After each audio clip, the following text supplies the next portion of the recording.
Welcome to the A.T.TIPSCAST, exploring and investigating the implementation of assistive technology in public schools. I'm your host, Chris Bouguet. This is episode number 30, recorded on March 8th, 2009. Before I get too deep into this episode, I wanted to let any first-time listener know that, well, this particular episode is going to be a bit different.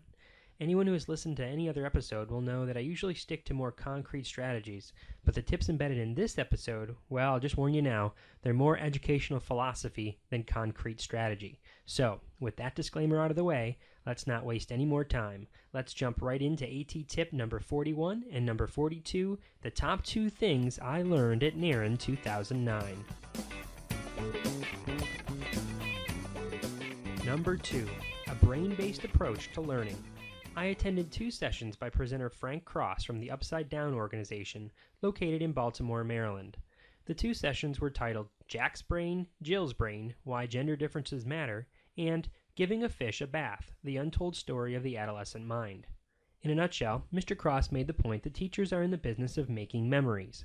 The whole nature of teaching is to create memories in students that students can then later use in their lives.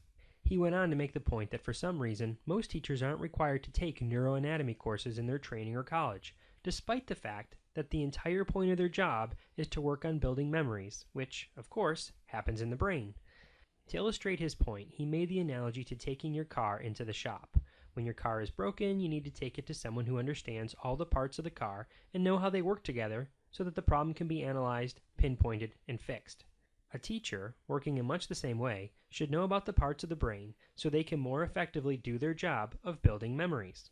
Mr. Cross also explained that the adolescent brain works much differently than an adult brain. Using analogies, visuals, and personal stories, he described the functions of different parts of the brain and how they work in adolescence versus how they work in adulthood. With every point he made, I sat there thinking, yep, that was me when I was a teen. Yep, that was my wife in her early 20s. And most often, yeah, that makes total sense for the students I know.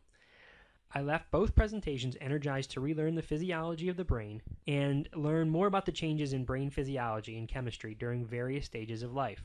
It's been a few weeks since the conference, and as I'm interacting with students now and witnessing their behaviors, I'm still thinking, okay, that student is doing that behavior because of his amygdala, or that behavior has to be related to his cortisol levels. Mr. Cross mentioned that the sessions for the conference were actually truncated versions of full-day workshops, and needless to say, I was wishing that I could attend the full-day workshop.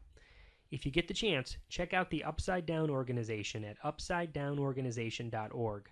I'll have a link to their website over at the blog site, AT.TIPSCAST.wordpress.com. Number 1. Putting Americans to work, doing the work that America needs done.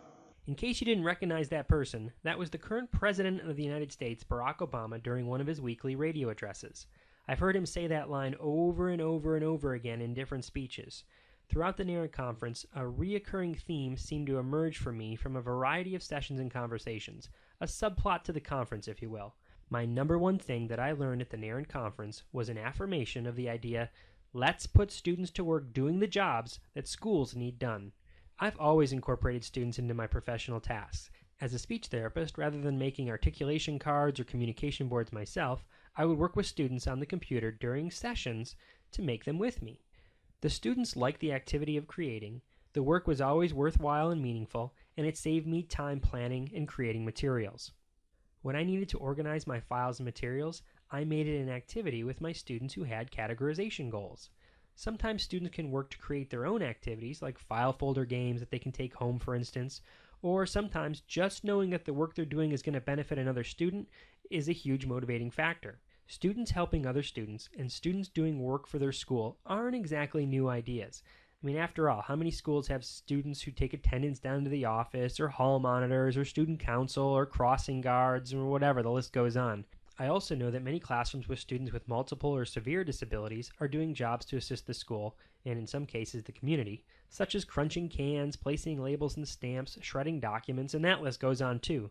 But at the NAREN conference, a conference entirely about ways to assist students who are at risk, it further solidified the idea to me that providing students with meaningful jobs that would improve the school would create a situation where everyone wins, and that there's actually a lot of jobs that need to be done in schools. Stuff like painting, doing repairs, being transportation matrons, creating adapted materials for other students, organizing mentor programs like Miss Florida mentioned in the previous episode, landscaping, technology training for teachers. Yes, students actually doing professional development workshops for teachers about technology. Art design projects for the school, like a playbill cover or a CD design. School webpage design, newsletter development and newsletter distribution, production and marketing of school-made products for sale, and the list goes on there too. There are literally hundreds of jobs that schools need done to function effectively that take up educator time and resources. Schools already have a built-in workforce ready to do many of these jobs, the students themselves. In return, the students learn by authentically doing. Maybe they receive credits for accomplishing the activity, and generally, the students get a sense that they've made a difference in the world, and that's a pretty powerful feeling for any person. In many cases, there may be some logistics to work out in order to get the job started, let alone completed. But logistics are called logistics because they're meant to be worked out. If they weren't able to be worked out, they'd be called roadblocks or showstoppers. If you've got a program, system, or idea that's working for your school district, that's putting students to work doing the jobs that schools need done, then I'd love to hear from you. Share a comment on the blog site at AT.TIPSCAST.wordpress.com so others can be inspired by your story, or send me an email at AT.TIPSCAST@gmail.com.